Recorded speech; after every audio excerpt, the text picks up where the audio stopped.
Hello and welcome to the Fixed Land. And welcome back to Neo Scavenger. We are starting a new run today. I haven't played the game in several months now. Except for I played for a few minutes yesterday just to remember the controls. So let's start a new game. Okay, let's take hiding.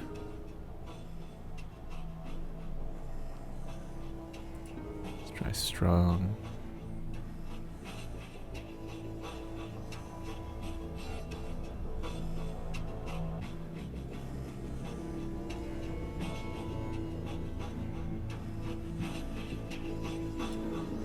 Maybe medic.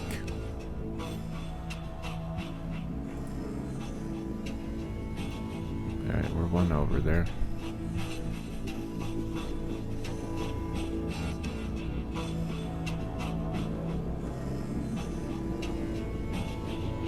What if we...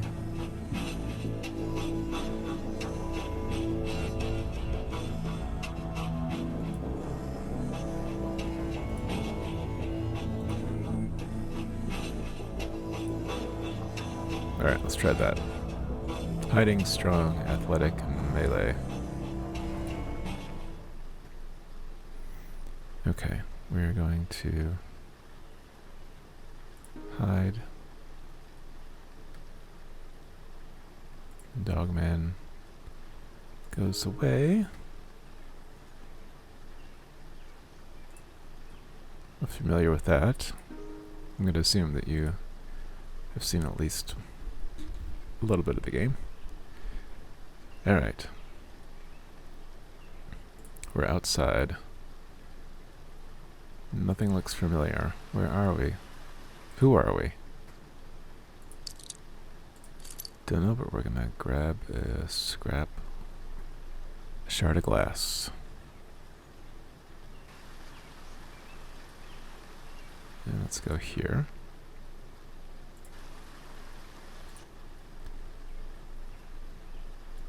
At least got a stick and leave the glass.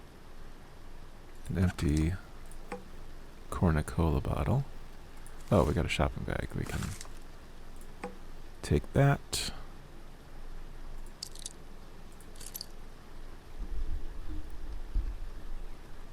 I wonder if the glass will put a hole in the bag.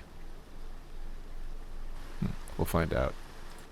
See if we got three storage sheds. One of them locked. So let us scavenge. Nothing.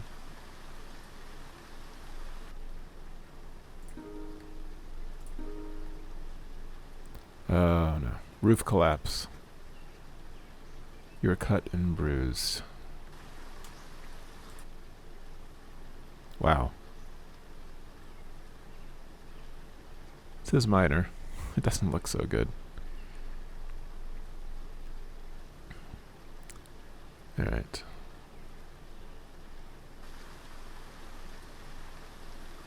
What else can we scavenge here?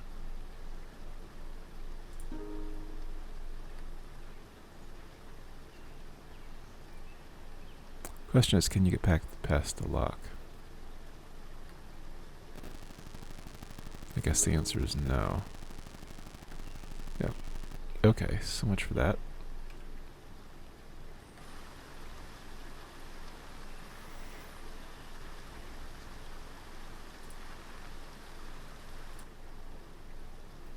Some stones.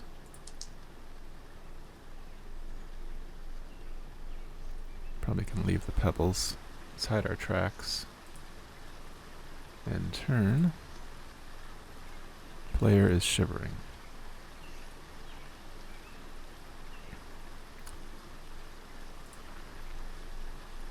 Right, we got something. Water.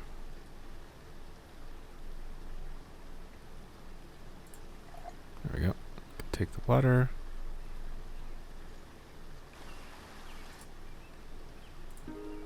See if we can scavenge anything. Found something.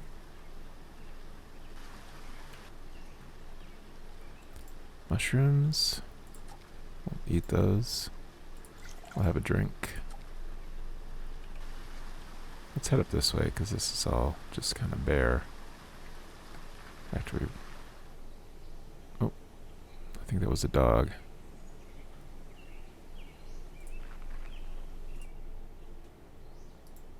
Got some more water.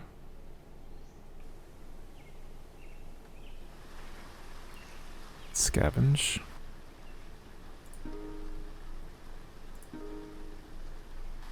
Oh, we slipped down a slope, it said. Alright, we are healing though, it looks like. Main problem is we're cold.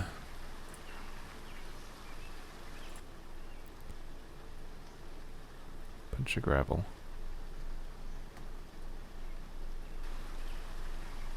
Is there a building we can scavenge? There are several. An abandoned office tower. Sometimes these are good.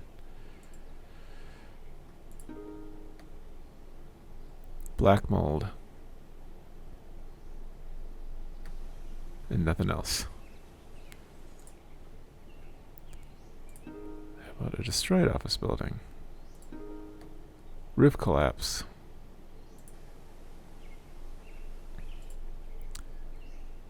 A crumbling apartment building.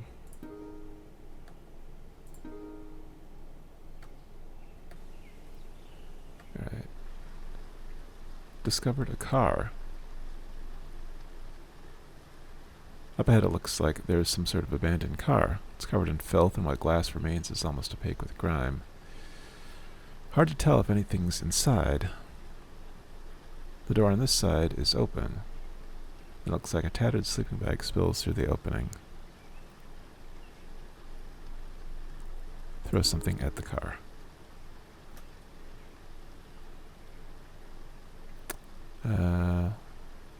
No sign of movement. Okay. We'll take the sleeping bag. It's filthy, and you shudder to think of all the things that might have lived in here over the years, but it's warm. And not freezing to death beats hygiene any day. Sleeping bags must be on the ground or in your camp when ending a turn to have any effect.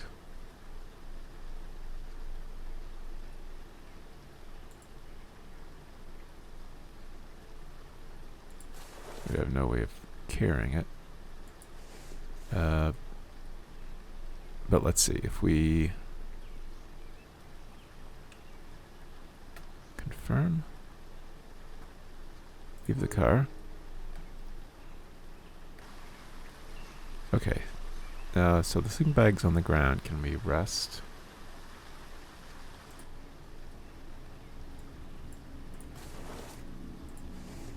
Let's try. Yeah, we'd improved a little bit. Let's try again.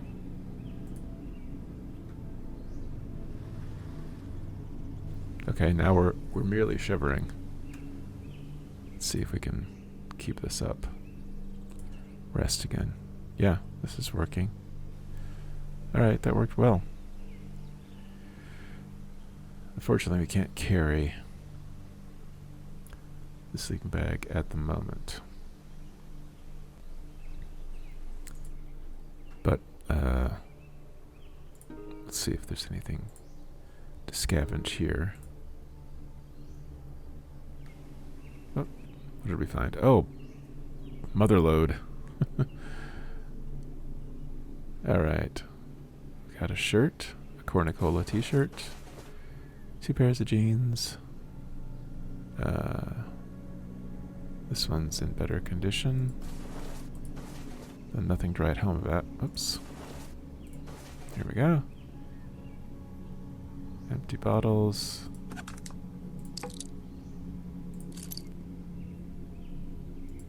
Take as many bottles as we can. That's all. We can fill them all with water.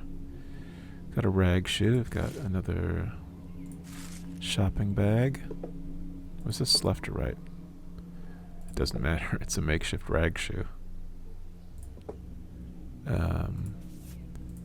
Put the rags on our face. Take the rest. Don't have room to carry these. We have a pocket. A pocket now, though.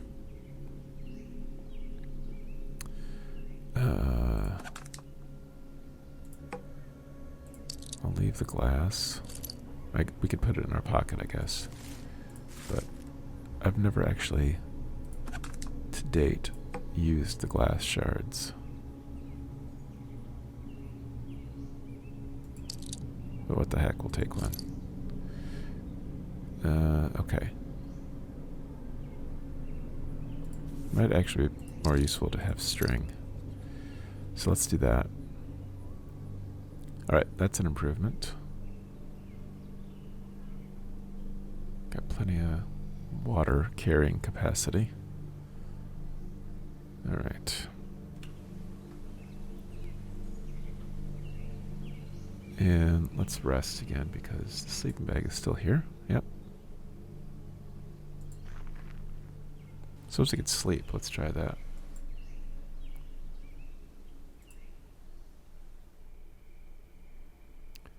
Bright glow coming from the east. We know that's Detroit megacity gates, where you're likely to be killed if you're not prepared, as has happened to me.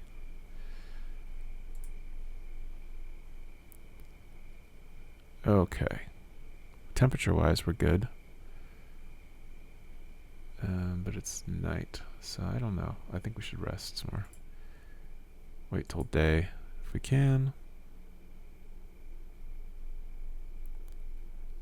A rag shoe fell apart. Thirsty? Okay. Let's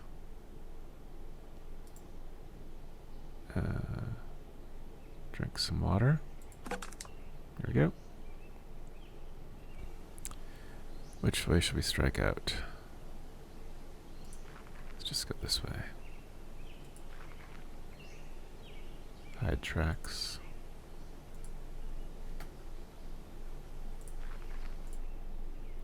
Oh, got some food, some berries.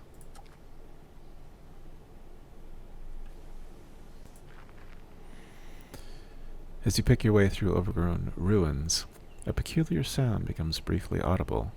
It disappears but picks up again in a moment, as if carried by air currents. It's a distant humming, like small gas engines, out of place in the stillness of empty forests and abandoned buildings.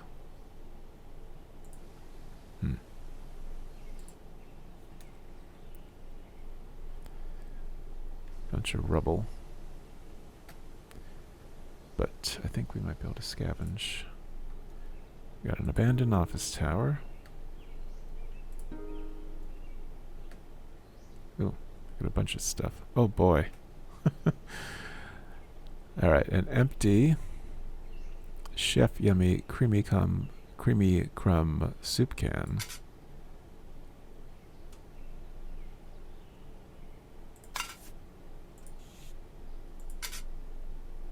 Oh, where'd my string go? Alright, let's see what else we got here. We got water. We have water. Fill up a bottle. We'll eat the crackers. What was this? We'll eat all the crackers. Stones, pebbles. French-made Blinkies snack cakes. Down the hatch. Dirty rags. Whiskey bottle. It's worth a lot of money. Maybe we can use that. Got a tarp. Not really willing to give up my water bottle space though. So we're out of luck. Let's see. How are these dirty rags doing? Give ourselves some new dirty rags. Do we know how to make a rag shoe, I wonder?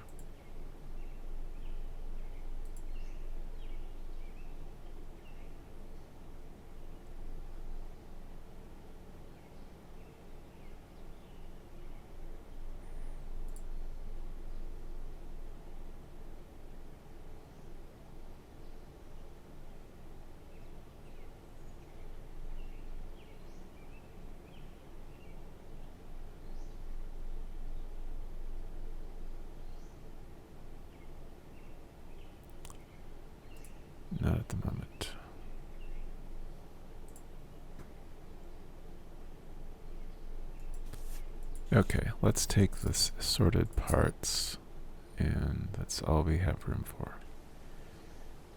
But there was other stuff to scavenge.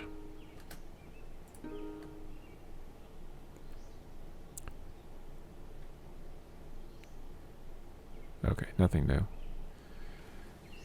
Alright, I think we're done scavenging, so let's head up here. Oh, wow.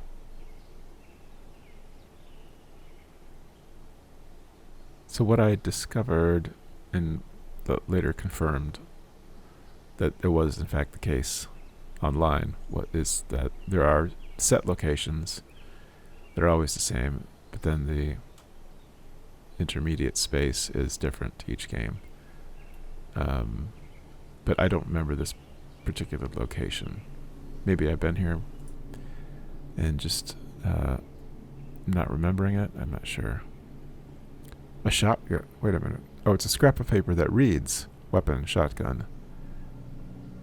Okay, so this is a recipe. So I think what we have to do is we pick it up. Ta-da! And then we can set it down, and then we have the recipe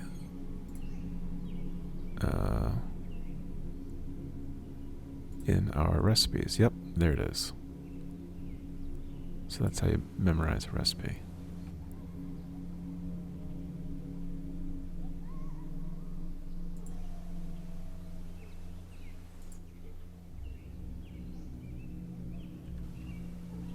Let's end our turn.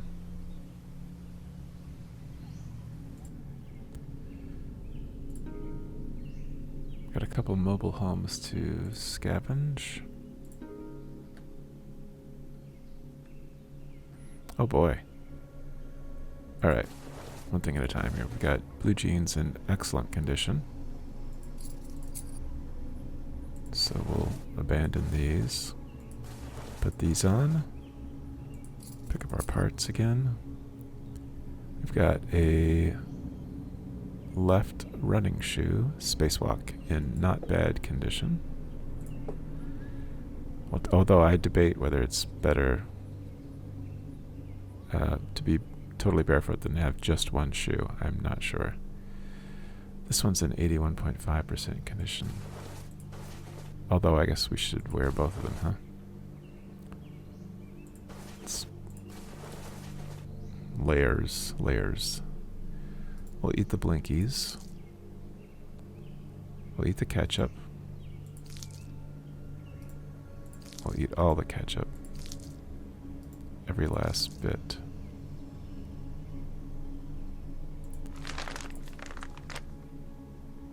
What would really be great is a backpack or something. Some pieces of an old newspaper. Ice lab. Look younger than the kids who assembled it. Okay, I think that's it here.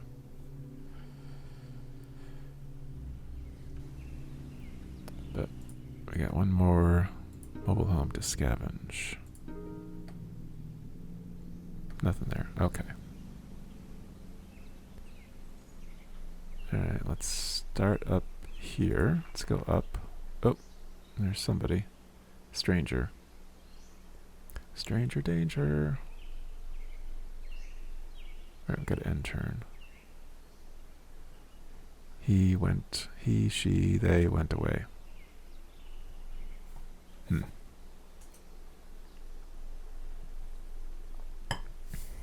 Let's hide our tracks. Let's hide. Using advanced hiding skills. Okay, we're gonna scavenge.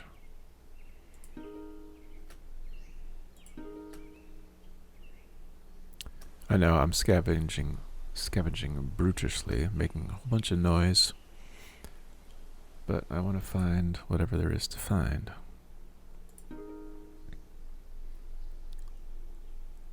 Uh-oh, are we having an encounter?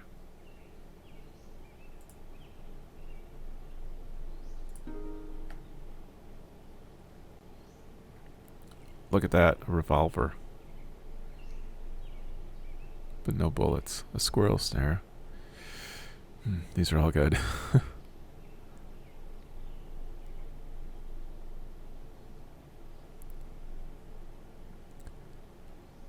Oh man, I guess we gotta make decisions here.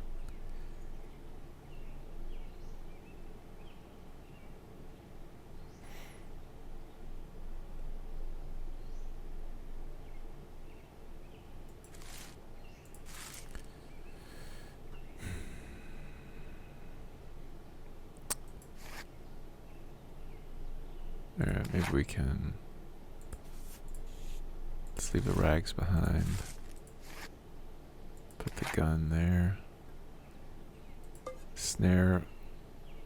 I mean, we don't have room for that unless we carry it in our hand.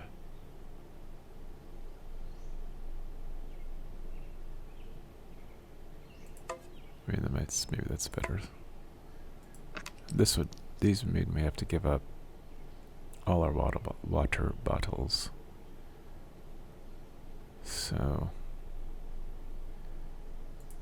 guess we'll leave those behind. Okay.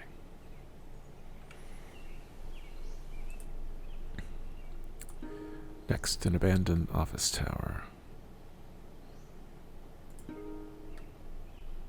Oh, I see a backpack. I see a backpack. Hiya, Poppy. Alright. Excellent, just what we wanted. Alright, let's put some of this stuff in here. You know, sometimes actually, you know what, let's split those up because sometimes plastic bags break, and if you don't realize it, you just walk away from all the stuff that you are so carefully lugging about.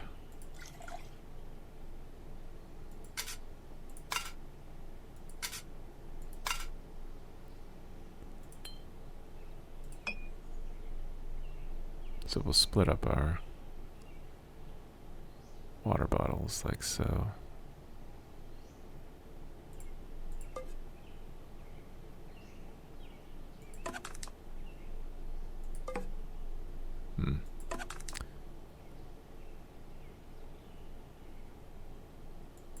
Or we won't. That's fine. Okay.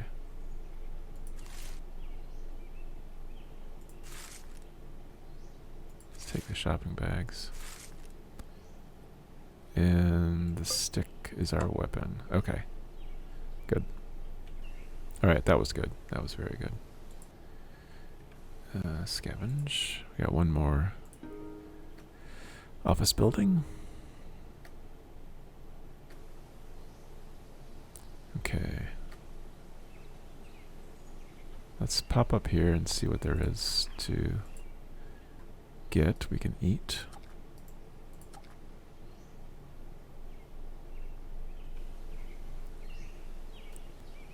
And let's just pop over here for a sec. Intern.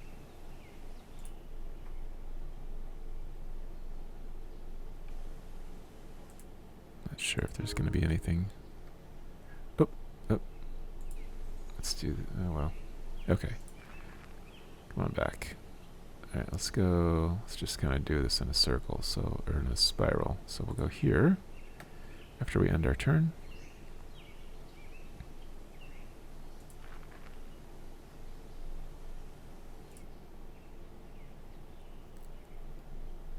Nothing on the ground. Scavenge.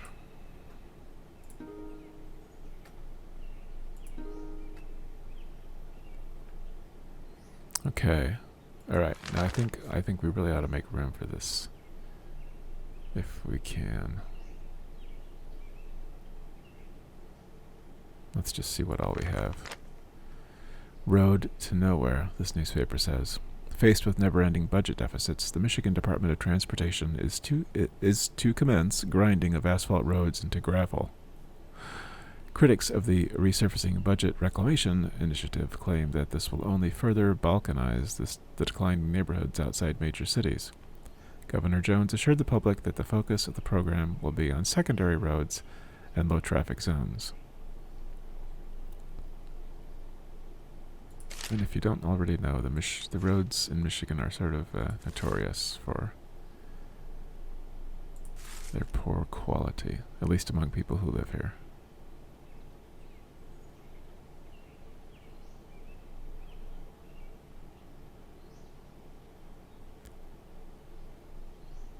Alright.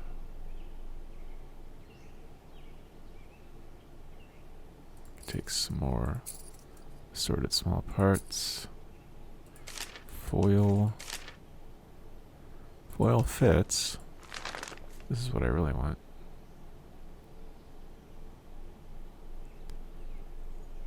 Okay. I might actually give up the binoculars. Let's do that. Let's do that. Because you can't take everything.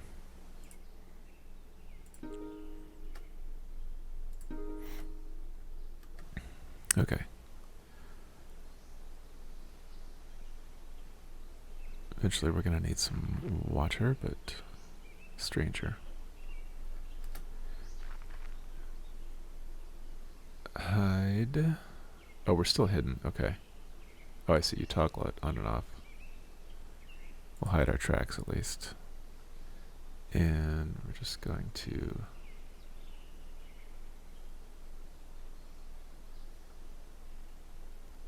Let me rest and see if that guy goes away.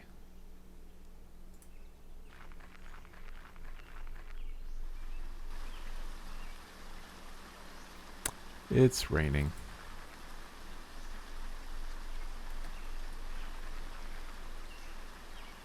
These guys are scavenging too. Alright, let's see if they left anything for us.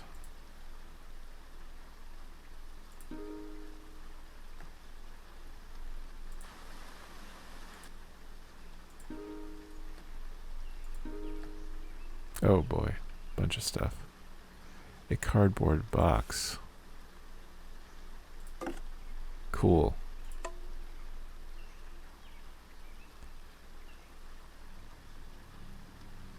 We've got a left tactical boot.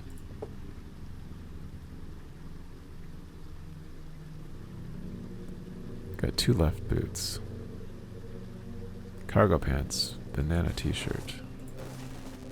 Alright, one thing at a time here. How many shirts can we wear? 2. Yeah, so we'll leave that one behind because it's in lousy condition.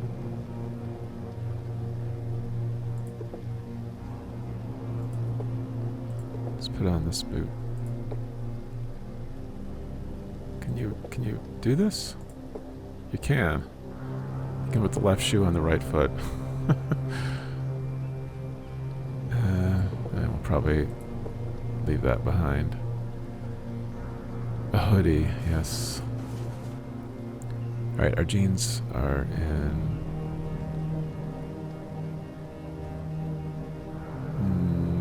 good condition, but they don't have as many pockets as the cargo pants. So let's do this.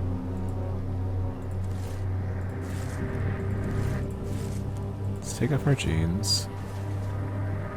Put on the best pair of the 2 cargo pants. I mean, the pocket is a little bigger. A little bigger.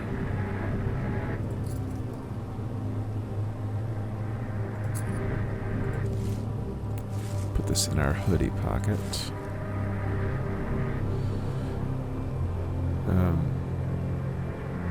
Wait, what happened to our pants?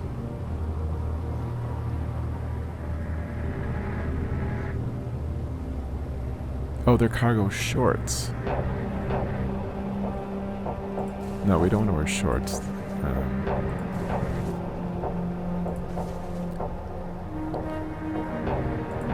Let's take the jeans.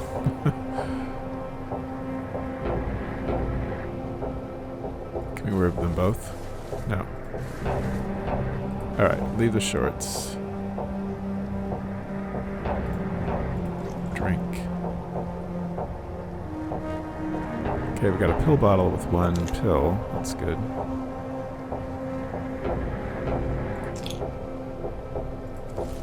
Shopping bag.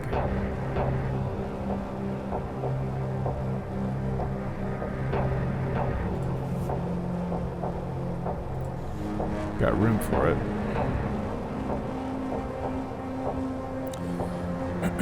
Okay, I think that's it for there.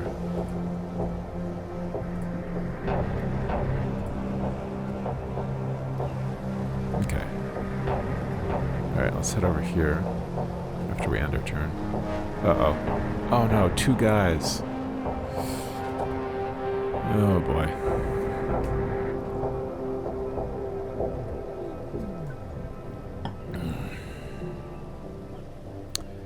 Stranger and stranger.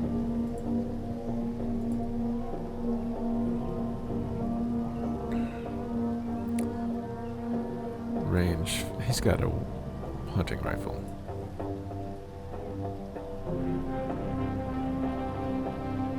I think our best option is to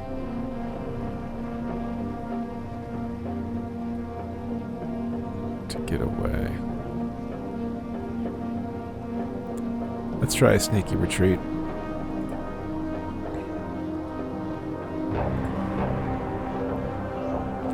Stranger searches for unknown target. I think it worked. I think it worked. Either they didn't see us. No, stranger. He was searching for me. So I think that worked, yeah.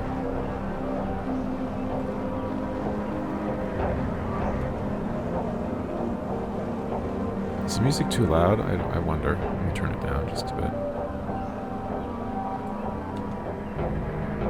Okay, I was worried there.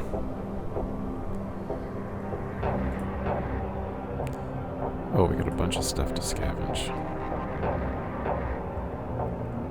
We'll scavenge discreetly. Good, we could use this. And we got enough of those.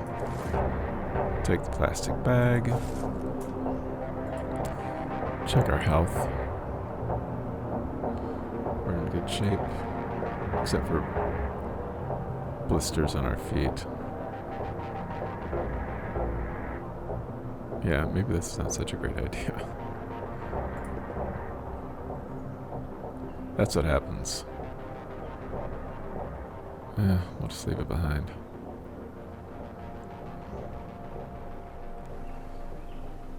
He's still there.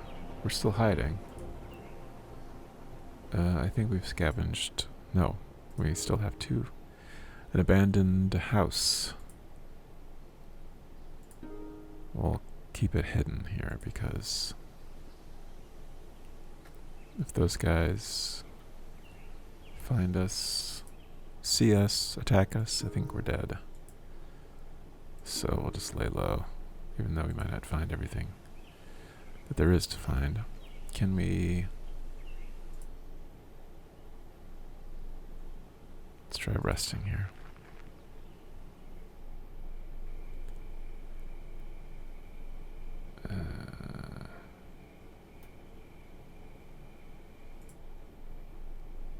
Let's rest again.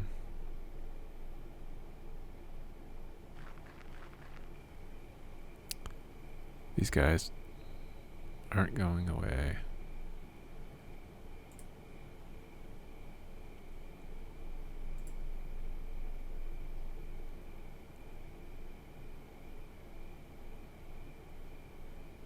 Just gonna move to the hex that's not right next to them.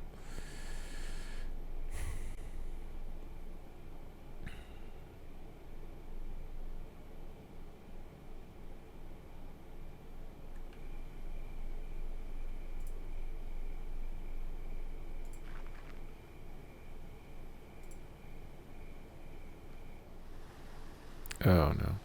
Alright, we got one stranger with a revolver.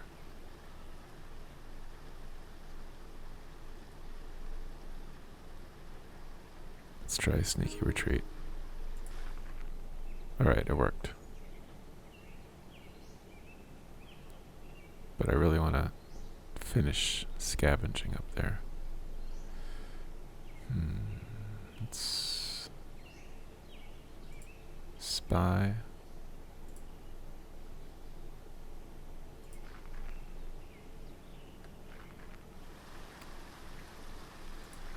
We're doing a little dance here.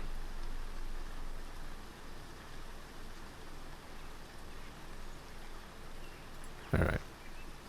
And turn. Oh no. There he is again.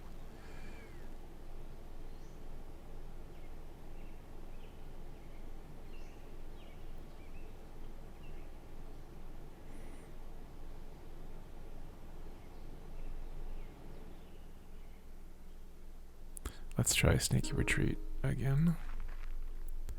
Oh, what's this? As the source of the distant sounds finally comes into view, you stop in your tracks, unsure whether it's safe to continue. Ahead you see a titanic warehouse, like one of those distribution centers from before the apocalypse. There's a dull roar of ethanol generators, combined with the occasional rev of unsuppressed exhaust from off-road vehicles.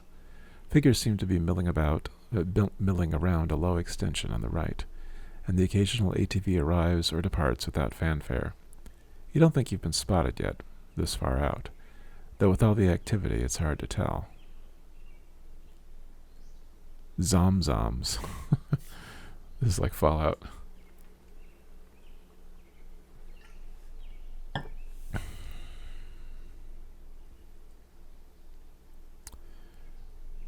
Alright, I'm too curious. Let's approach the warehouse.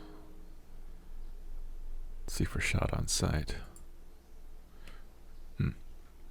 You cautiously approach the warehouse, noting a bright sign reading Zom Zom's, a place to eat. The sign hangs over a giant garage door, which is fenced off behind tarp and barbed wire. Bright lights, welding arcs, and peculiar shadows can be seen in the fenced area, and a din of rowdy chatter echoes from within the building. A semi-trailer attached to one of the loading bays acts as a makeshift gate and pedway into the warehouse. Ragged-looking figures line up alongside the trailer, watched over by armed mercenaries. It looks more like a club than anything else, except for that tarp area. Just then, your stomach sinks when you realize there's a truck on the other side, offloading prisoners or slaves of some sort. Biting back panic, you reason that showing fear now might mark you as a target, and try not to break your stride. Mercifully, nobody seems to care. Alright, we're in it now. Let's approach the line. While in line, you feel a flutter of anxiety each time the line advances. With each step, you try to catch a glimpse of what's through the doorway in the trailer, but you still can't tell. Most of the people in line are ragtag-looking, wearing mismatched clothes and stinking of sweat. Some confused, others bored. The guards are better, groomed by comparison. Though you suspect they'd just as soon murder you for your clothes if they weren't being paid. Up a few wooden plank steps, you step inside the semi-trailer, and hollow sounds of a crowd echo down the narrow corridor from the warehouse. To your right is a chipboard and mesh booth where an attendant is collecting fees and weapons and stamping people before they walk down the trailer into the warehouse. Stock or spectator? The attendant drones, looking disinterestedly past you.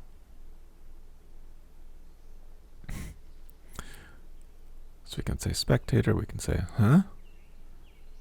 Stock. Let's act like we know what we're talking about. We'll say spectator. What you got? Looking behind her, you see eye slabs, shoes, and sundry items. It looks like there are definitely some items they'll accept more than others, at least today.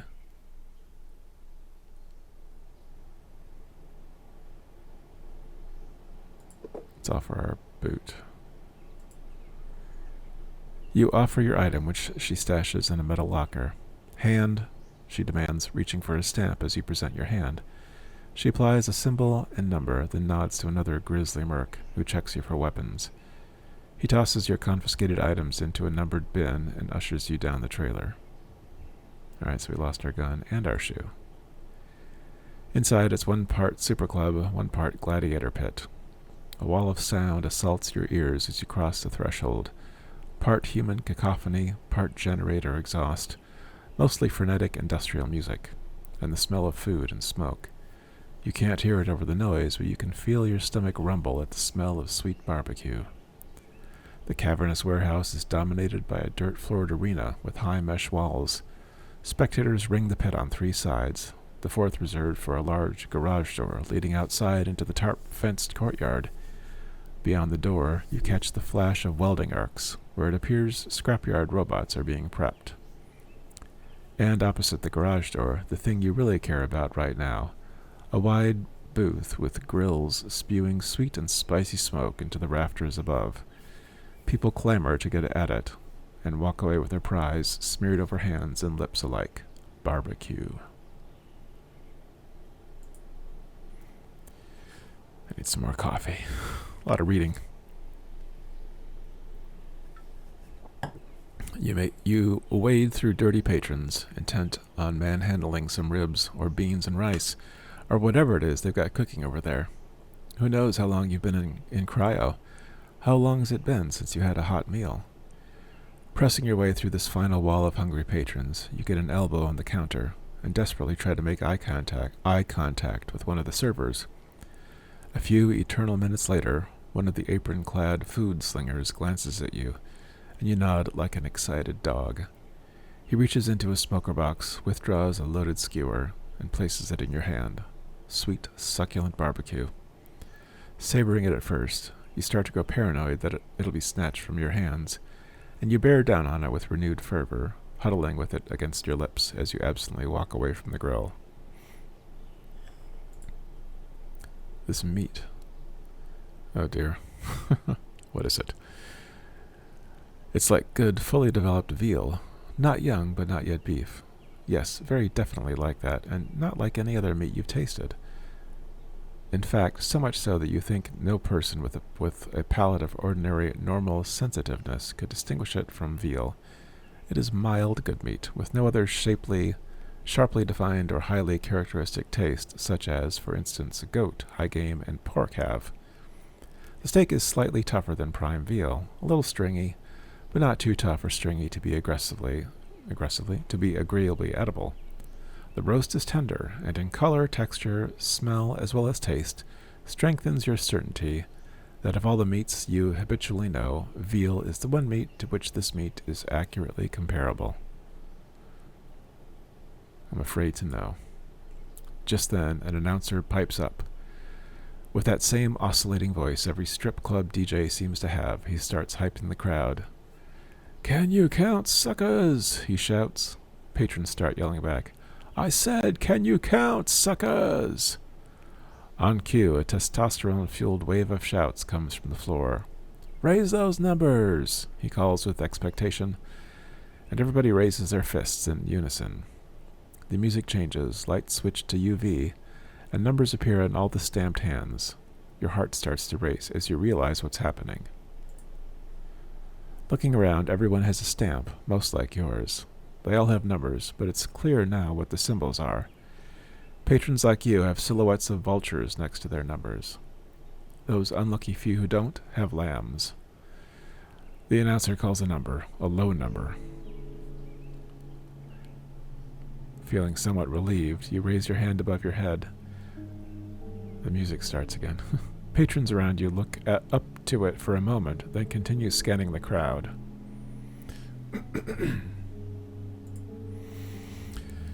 A scream of protest erupts from the far side of the arena.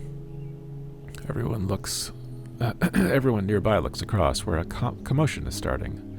A man is hoisted into the air like a crowd surfer at a concert and propelled to the arena gate. Patrons claw the remainder of his barbecue from his flailing hands, fighting over it like dogs. Guards wrangle the struggling man and toss him onto the dirt floor in the arena as the gate is sealed behind him. The winner is a filthy, weak, and confused-looking human. As he climbs to his feet, a clacking and squeaking sound crescendos from the opposite side of the arena. Cheers start erupting throughout the warehouse as the sound of the noise rolls into the arena through the garage door. The bot is little more than a heavy, treading ring of barbed spikes. A haphazardly hung LED ticker sits atop its mass, flickering the words, Morning Star, confirming your suspicions as to its nature. Without pausing, the bot starts closing in on the human, who, to his credit, has given up rattling the gate and is now facing the more immediate danger. He starts circling left, leading the bot to one side of the pit, then dashes right as fast as he can, bypassing the bot. The move buys him a few seconds, as the bot spins in place on its treads, but he ends up in the same situation on the reverse side of the arena. This continues for a few laps, with the human visibly wearing down. Perhaps realizing his error, he switches tactics and leads the robot towards a support column and allows it to get close before ducking around behind it. The bot starts turning in place, but the tread gets hooked on the pillar, and for a moment it appears to be stuck. You can sense the tingle of hope in the man as he watches the bot rock to and fro for several seconds. However, the bot's rocking eventually frees it, and it turns to face him again. Crestfallen, the man returns to his original strategy, dodging the robot like a bullfighter, ever more slowly each pass. It doesn't take long for the robot to wear down its already weakened prey, and it scores its first hit, trampling his leg under treads. The man's cry of pain is lost in a wave of cheering from the crowd as the robot backs up. The man hardly has time to limp before it rams him again, this time following through and impaling him against the wall. Drunk with bloodlust, the crowd is now screaming as the robot backs away once more from the stumbling, bleeding man. The bot rams him into the wall one more time and backs away, this time with a human stuck on its spikes. The crowd cries out in ecstasy, which eventually simmers down to a rabble as the arena service personnel remove the entrails. Your mouth agape, you suddenly feel a wave of nausea. You begin looking around, panicked. See what happens next.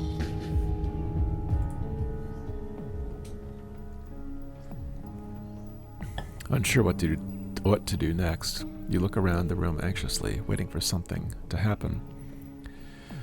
Word is you got a good medical plan. The voice startles you, even amidst the shouting crowd, and you turn to find a young man with an old face. He looks to be of Asian descent, his hair like a mop, big aviator glasses, and an improbably white fur coat.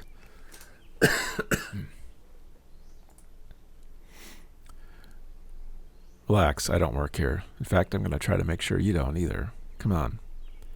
He turns and heads towards the garage door. Since that's away from the arena's human-sized gate, you decide to follow. You get the sense he's a patron too, or at least not with the management, as neither guard nor patron seems to pay him much attention. A little bird told me, he shouts over the crowd and music, you might know a thing or two about cryogenics. He talks over his shoulder as he walks, as if tossing words your way. I know a guy who's looking for some heavy-duty cooling units. He may be willing to trade for some info on where to score a few. You arrive at the massive garage door, and the cool air seems tinged with ozone. His name's the Stoat. Come on, dude, I'll introduce you. Out in the robot prep yard, mechanics are tending to their creations. Your companion stops alongside a tall robot, reminiscent of a farm combine. You shudder to think what it does to a human with those blades, but then something inside moves. Crawling out the feeder house behind the blades is a mechanic who looks around and, satisfied, waves another out. The second looks more like one of the patrons than a mechanic, starved and scared. The pair skulk along the fence line and disappear out of sight. Fur coat guy turns back to you, with a proud yet devious grin on his face. The Stoat is pleased to make your acquaintance. Now, about that medical plan. He suggestively taps his wrist. Not sure what he's talking about.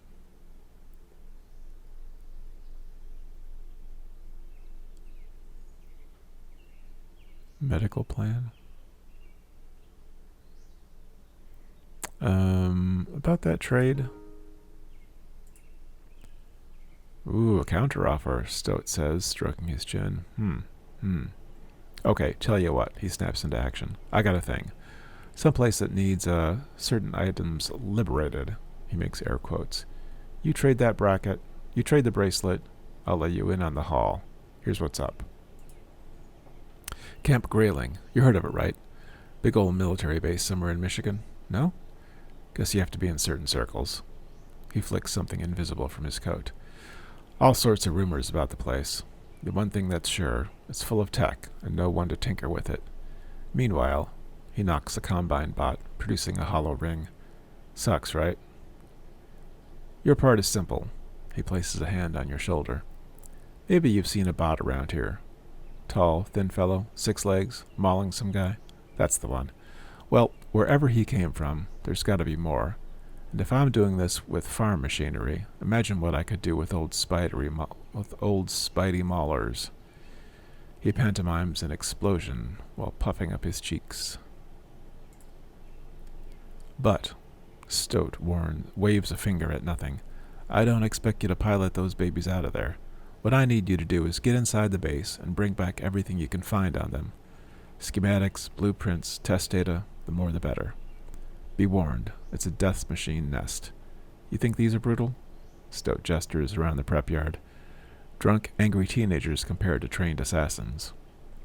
In return, he says, scratching his chin, I'm thinking the power structures will be shifting a bit around here, and the new one will be of this low U variety. Low. The new one will be of the IOU variety. He points at your chest.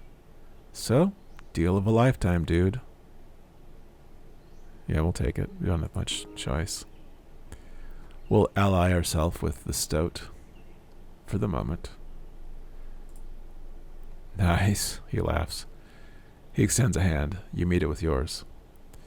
Okay, like I said, it's a death machine nest, but I've got some goodies for that. Let's say it's an advance payment. Or a signing bonus? Either way. Step 1, he says, counting it out with a finger. That bracelet. Still need me some cryo goodness after all.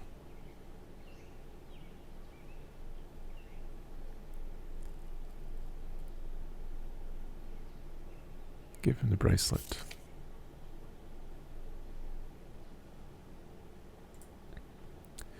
You snap the printed bracelet from your wrist and hand it to him. He slides it through his fingers, reading the lettering on the strap. Nice, dude. He bobs his head. I may have to do an expedition there. And, nice name. He starts unlatching a flight case near the combine bot. An array of electronic parts and gadgets fill the case, and he tosses the bracelet inside. Scanning his hand across the range of parts, he selects one, then closes the case again. Here. He hands you an orange box with screw mounts on it. Insurance for when you get there. Hold on to it. As for me, I may have to check into your fancy clinic soon. I think I'm coming down to a little something. He fake coughs and clears his throat, grinning. Step 2, get inside. The goodish, baddish news is that your new toy will help, but you'll likely need to supplement with tricks of your own. Nobody's come back from there. The rumor has it some protesters managed to embarrass the brass at Grayling back in the day. You'd probably have to rummage through some old newspaper stories to verify that, though. Anyway, that's step 2. Figure out how to get in. Step 3, find schematics. Somewhere convenient for personnel to get to, day and night. Step 4, test data. Download it off the central tower, using this. He hands you a small flash drive. Plug and play, easy. Step 5, bring it all to me. Got it? I'm glad I'm recording this. Otherwise I would forget. Confirm. He looks over your shoulder. Oh, also, you'll probably want these back. You turn and see a familiar face from the front gate. She drops a lockbox with your checked items. You cast a glance back at the Stoat, and he shrugs. What? I can't do this all alone. Your safest bet is to go along the fence, where they went. He thumbs over his shoulder, indicating the route the mechanic and patron followed. Unless you're still hungry, he laughs, mocking a vomiting motion. See you around, dude, he calls over his shoulder, walking back to the warehouse. Stoat's friend waits as you gather your things from the lockbox. Better make sure you empty that locker while you have the chance. Once ready, you head along the fence and return to the wastelands, toward a higher measure of normality. Wow. That was something. So what do we have?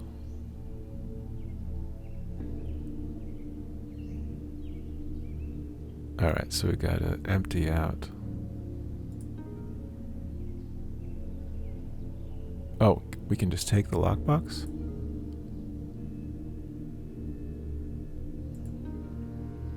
Cool, so... I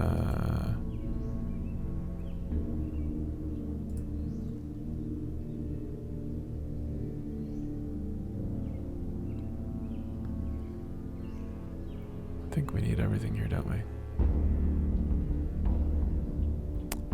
Let's see. Stoat's flash drive. Small orange box with screw mounts and makeshift power cell. A label on it reads Stansted Automated. And this, we can empty this out whenever we want. Actually, maybe we should, let's see, empty out. Probably makes more sense. Can we take this? I think we could take it.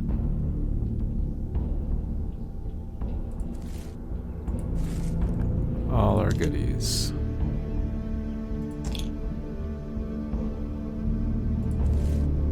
Every last thing. Load our pockets. Okay. Well, that was certainly interesting. I had no idea there was such a story to the game, which is really cool. Oh, we're carrying too much. Maybe it's this. Can we... How about now?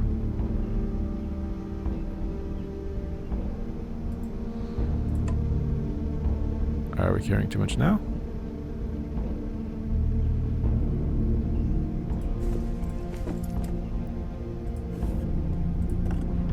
It's not going to tell us when we...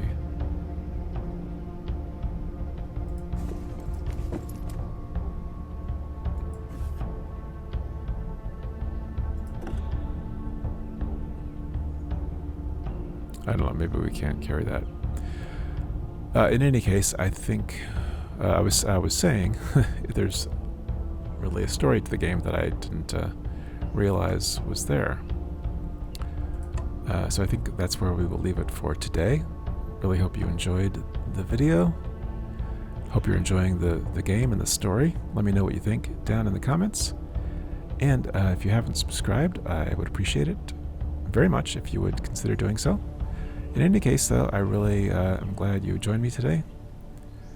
And until next time, please take care. Bye-bye.